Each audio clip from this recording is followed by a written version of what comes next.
जय हिंद मेरे प्यारे साथियों। तो हम बात करने वाले हैं उन बच्चों के लिए जो इस बार शुरुआत करने वाले हैं या जिनका एग्ज़ाम है, उनके लिए भी है। एक बेहतर आपको मार्ग बताएंगे, उसको फॉलो करके आप बेहतर रिजल्ट ला सकते हैं अपने जीवन में। एक बेहतरीन बता रहे हैं दोस्त, क्योंकि समय 24 घंटा सबके पास रहता है। सबके पास एक साल होता है, 365 दिन का होता है, 366 दिन का होता है। 24 घंटा के एक दिन होता है, एक रात होता है। सभी उसी समय उठते हैं, सभी सोते हैं, सभी एक ही कोचिंग में, एक ही बोर्ड पे, एक ही मार्कर, एक ही टीचर से पढ़ते हैं। लेकिन उसी में कुछ ऐसा लड़का होता है जो बेहतर रिजल्ट देता है और कुछ नहीं दे पाते हैं। एक ही टॉपिक पढ़ते हैं लेकिन नहीं दे पाते। इसका रीज़न है कि वो लड़का कुछ ना कुछ तो कुछ एक डिसिप्लिन में करता होगा, कुछ ना कुछ तो उसके अंदर मोटिवेशन मिलता होगा, कुछ ना कुछ तो अपने आप को निर्धारित किया होगा, टाइम एंड रूल से लेकर चलता होगा कि मैं इस रूल से, कुछ ना कुछ तो नियम होगा। अरे तभी तो आगे बढ़ रहा है। सब चीज़ सेम है लेकिन वहीं एक अलग है जो उसको आगे बढ़ा रहा है। क्या है दोस्तों वो अलग? इस पे हम बात पे चर्चा करेंगे। सबसे पहले हमें बताएंगे कि हमें एक स्टूडेंट लाइफ में क्या क्या चाहिए। एक स्टूडेंट लाइफ में हमें क्या क्या चाहिए बताइए। तो स्टूडेंट लाइफ में सबसे पहले हमें, अगर स्टूडेंट लाइफ में दिक्कत होती है तो हम ना अपने आप को समाज से दूर नहीं कर पाते हैं, सोसाइटी से दूर नहीं कर पाते हैं अपने आप को। क्योंकि 10th और 12th वाले बच्चे खास करके सोसाइटी में ज़्यादा बंधे रहते हैं और वो ये नहीं जान पाते हैं कि सोसाइटी हमें क्या सिखा रही है। क्योंकि अभी शुरुआती बिगिनर हैं, अभी बड़े हुए हैं, तुरंत जा रहे हैं बाहर, और बाहर जाने के बाद उन्हें नई नई चीज़ मिलता है। उसमें कुछ बच्चे बिगड़ जाते हैं, देख कर को कुछ ऐसे वो कर रहा है, चलो इसमें मज़ा है, चलो छोड़ो पढ़ाई छोड़ देते हैं, इसमें मज़ा है, इसको मज़ा करते हैं। तो मज़ा वाले काम में आपको दिमाग ज़्यादा जाएगा। आप जिस संगत में रहेंगे, जैसे 4 बच्चे पढ़ रहे हैं, याद करके जा रहे हैं, आप उसके संगत में रहेंगे, कहेंगे यार शर्म आ रही है, या तो इसका संगत छोड़ देते हैं, या तो क्या करते हैं, याद करते हैं, तभी तो मज़ा आएगा। याद रखिएगा, आपको 2 चीज़ हमेशा याद रखना है। क्या चीज़ हमेशा याद रखना है? पहला, समाज संगत बढ़िया से रखना है। दूसरी बात, अपने समय को टाइम एंड रूल पे बांधना है। टाइम में कि इस टाइम में इस सब्जेक्ट को हम पढ़ डालेंगे, जो पढ़ कराएंगे इस सब्जेक्ट को, इस समय नोट्स बनाएंगे, इस समय रिवीजन करेंगे। ये भी बताएंगे कैसे रिवीजन करना है, ये भी बताएंगे कैसे नोट्स बनाना है, किस तरीका से हमें बार बार पढ़ना है, किस तरह दिमाग में ज़्यादा समझ में आएगा। और ये भी आपको जानना है कि पहले समाज से भले दूर रखिए, अपने आप को अकेला करना होगा।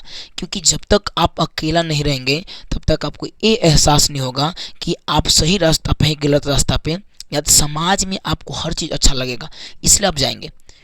अब यहाँ समझिए, टाइम निर्धारित करना है। और एक जो लास्ट काम है ना दोस्त, डिसिप्लिन है। और ये डिसिप्लिन क्या है हम आपको बताते हैं। डिसिप्लिन का मतलब होता है कि हम आज कोई रूल बनाए, टाइम से बनाए, कितना समय पढ़ना है, इतना समय जाना है। एक दिन किए, कुछ गड़बड़ लगा, उसको थोड़ा एक और दिन किए, फिर इतना सा दिक्कत होने लगा, और किए फिर दिक्कत होने लगा और छोड़ दिए। ये डिसिप्लिन नहीं है।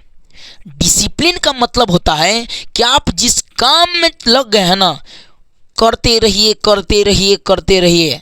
ये डिसिप्लिन होता है। रिजल्ट आए या ना आए, करते रहना है। ऐसे भी रिजल्ट नहीं आता है। डिसिप्लिन का मतलब होता है लगे रहिए और अपने आप को, हर कमियां को दूर करते रहिए। ये डिसिप्लिन का बेहतर रिजल्ट है कि आप कोई काम कर रहे हैं, जो दिक्कत आ रही है उसको सुधारिए, आगे बढ़िए, रुकना नहीं है, भागना नहीं है। डिसिप्लिन का मतलब होता है लगे रहिए। डिसिप्लिन हमेशा आपको एक बेहतर रिजल्ट देती है। अंत में याद रखिएगा, सबसे पहले बच्चे ये नहीं छोड़ पाते हैं और ये टाइम एंड टेबल निर्धारित नहीं कर पाते हैं। टाइम कैसे बनाएं, अपने आप को टाइम से कैसे जोड़ें। टाइम से जोड़ने के लिए पहले अपने आप को देखिए, आपके पास कब ज़्यादा समय है। मानिए 8 घंटा काम निकले, 24 घंटा है, 8 घंटा सोने के निकालिए। 24 घंटा में से 8 घंटा आप सोइए। चलिए 8 घंटा आप सो लिए, ठीक है, आप सो गए, स्लीप कर लिए। आपके पास बचा 16 घंटा। 16 घंटा का आप क्या करेंगे? 16 घंटा में मान लीजिए आप 8 घंटा काम किए, 8 घंटा, आपके पास 8 घंटा बचा। अगर एक दिन में आप डिसिप्लिन से डेली 8 घंटा पढ़ें, आपको पता है कितना आप रिजल्ट देंगे बेहतर? नहीं पता है। इस 8 घंटा को बांटिए। सुबह में आपके पास कितना टाइम है? 2 घंटा। शाम 12 बजे कितना टाइम है? 2 घंटा का टाइम बांटिए। ब्रेक लेकर पढ़िए, नहीं तो दिक्कत होने लगेगा शरीर में, क्योंकि स्वास्थ्य बिगड़ जाएगा। 2 घंटा का ब्रेक लीजिए और 2 घंटा में आप क्या करिए जी, इस समय आप क्या करिए, मानिए कोई जैसे पढ़ कर आए, उसमें क्या करिए आप इसमें पढ़ कर आइए, या आप मानिए कुछ बच्चे काम नहीं करते हैं तो क्या कर लेंगे, अपना कोचिंग जाते हैं स्कूल, वो कर लेंगे। यहाँ पे आप 2 घंटा, 2 घंटा आप मान लीजिए आए, तुरंत आकर खाना फ्रेश करके 2 घंटा पहले आपको अपने आप से नोट्स बनाना है। नोट्स कैसे बनेगा, कोई कुछ भी पढ़ाए, पढ़ के आइए, समझिए उसे, बुक से पढ़िए, खुद से पढ़िए, कहीं से पढ़िए, उस टॉपिक को लाइन बाय लाइन अपने नोट्स में अपनी लैंग्वेज में लिखना है। मैं से समझ गया, ओ ये होता है भाई। जैसे मानिए आपको एक टॉपिक समझाते हैं क्या होता है, जैसे मिट्टी क्या होती है आपको पता चल जाए, या थी भाई फ्लेमिंग के बाएं हाथ का नियम क्या होता है, अपने जितना लैंग्वेज में समझे अपने अपने भाषा में लिखना है, ताकि जब भी रिवीजन करने आपके भाषा दिखे और शॉर्ट फॉर्म में एकदम मार्किंग करके लिखना है। जैसे माने कोई चीज़ 3 प्रकार के हैं तो बच्चे ऐसा लाइन से लिखते हैं, अरे बैल कहीं का, ऐसे लिख दो 3 प्रकार के, ऐसे करके 3 प्रकार के लिख दो, कौन चीज़ का, ऐसे 3 प्रकार, शॉर्ट दे पता चलेगा, शॉर्ट फॉर्म में नोट्स बनाना। दूसरी बात, हर सब्जेक्ट को टच करना है प्रतिदिन, हर सब्जेक्ट को टच करना है। तीसरी बात, रही बात की मानिए सुबह में 12 बजे पढ़ें और शाम को हम पढ़ें, सुबह में 2 घंटा आप फिर भोर में उठ के याद कर लीजिए। जो आज पढ़ेंगे ना सुबह में उठ के याद करेंगे, जो अभी आज जो पढ़ें सुबह और शाम 12 बजे मिला के पढ़ें, सुबह में उठ के याद कर लेंगे, उसके बाद फिर अगले दिन पढ़ेंगे, फिर उसके शाम को उसके सुबह में याद कर लेंगे। ऐसे स्ट्रेटजी बनाइए हर मंथ, हर मंथ। और बात हर मंथ नहीं, और 7वां दिन आता है संडे। संडे को क्या करेंगे आप, संडे को एक काम जरूर करेंगे, क्या करेंगे, रिवीजन।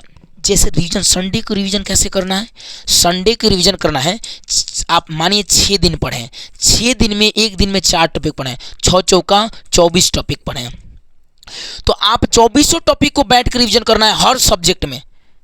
समझिए कि संडे के दिन सब बच्चा खेलता है ना, आप रिवीजन में 4 घंटा लगा दीजिए, उसके बाद खेलिए। सैटरडे को आप रिवीजन कर लीजिए, शाम को सैटरडे को रिवीजन कर लीजिए, क्योंकि संडे को जाना नहीं होता है, देर रात तक रिवीजन कर लीजिए, फिर सुबह में रिवीजन कर लीजिए। ऐसे रिवीजन करना का आप स्ट्रेटजी बनाइए। अब क्या है कि बच्चे कुछ क्या करते हैं ना कि डेली शाम के जो टॉपिक याद करना है वो पीछे वाला छोड़ते जाते हैं। जैसे मानिए एक दिन में 4 टॉपिक पढ़ें, उसके फिर अगले दिन 4 टॉपिक पढ़ेंगे तो यहाँ से रिवीजन नहीं करेंगे, यहीं से स्टार्ट करेंगे, तो दूर छोड़ रहा है ना जी। फिर अगले 4 टॉपिक पढ़े तो यहीं से रिवीजन करना है, अगले 4 टॉपिक पढ़े तो यहीं से रिवीजन करना है। इससे क्या है, कई बार पढ़ लिए तो ये ऑटोमेटिक खत्म होते जाएगा, पीछे से ऑटोमेटिक आपको याद होते जाएगा, और दिमाग में बैठ के सोचना है ये नोट्स में ये पहले टॉपिक है, ऐसे है, दूसरा टॉपिक है, वो ना हो तो नोट्स के हर टॉपिक को आप लाइन बाय लाइन पेपर में लिखकर कहीं चिपका दीजिए, कहीं से घूम के, ओ प्रकाश के परिवर्तन, ओ प्रकाश के अपवर्तन, ओ ये है केमिस्ट्री में रासायनिक अभिक्रिया, अच्छा ये एकल विस्थापन अभिक्रिया है, ये है, और बैठ के जो नहीं है फटाक दीजिए कॉपी में, देखिए वो ऐसा होता है, लाइन से लिख के कहीं साट लीजिए, उसको आते देखते रहिए कि ये कौन कौन उसमें याद है आपको, एक बेहतर रिजल्ट देगा आपको। ये बेहतर रिजल्ट एकदम अपने आप को डिसिप्लिन में रख के करिए, एकदम समझिए कि हमें यही करना है, क्योंकि यही एक रास्ता, फिर समय नहीं मिलेगा, समय मिलने वाला नहीं है, और समय हर दिन बदलता है, हर दिन नया साल आता है, ये कभी ज़िंदगी में ख़त्म नहीं होगा, याद रखिएगा। लेकिन आप तो ज़रूर ख़त्म हो गए ऐसा डिसिप्लिन में नहीं रहेंगे तो। धैर्यता, एकदम धैर्यता से रख के अपने आप को मेहनत करना है, और याद रखना है अपने आप को हर स्थिति के साथ चेंज करते रहना है, डिसिप्लिन मेंटेन करके रखना है, डिसिप्लिन बने रहना है। आप 30 दिन ऐसा करके देखिए, आपको 31वां दिन रिजल्ट मिलेगा बेहतरीन एकदम। एक दिन मज़ा नहीं आएगा, दिक्कत होगा, 2 दिन में दिक्कत होगा, तीसरा दिन बेहतर होगा। आपको ऐसे करना है, और याद रखिएगा प्रतीक्षा करने वालों को हर चीज़ मिलता है, हर चीज़ मिलता है। आपके पास जो क्षमता है उसका प्रयोग करिए, बेहतर आप हर चीज़ कर सकते हैं, लेकिन अपने आप उस प्रकार ढाल नहीं रहे हैं। तो मैं इस बात को कहूँगा कि आप इस लाइफ में इस जनवरी में कुछ करिए या मत करिए, लेकिन ज़रूर कुछ शुरुआत करिए, शुरुआत ज़रूर करिए। याद रखिएगा शुरुआत से ही अंत का पता चलता है। तो जब तक आप अंधेरा में एक डेग चलेंगे नहीं ना, तब तक अगला डेग पता नहीं चलता है। तो एक डेग चलने के बाद से पता चलता है कि क्या है, उसके बाद क्या चलता है।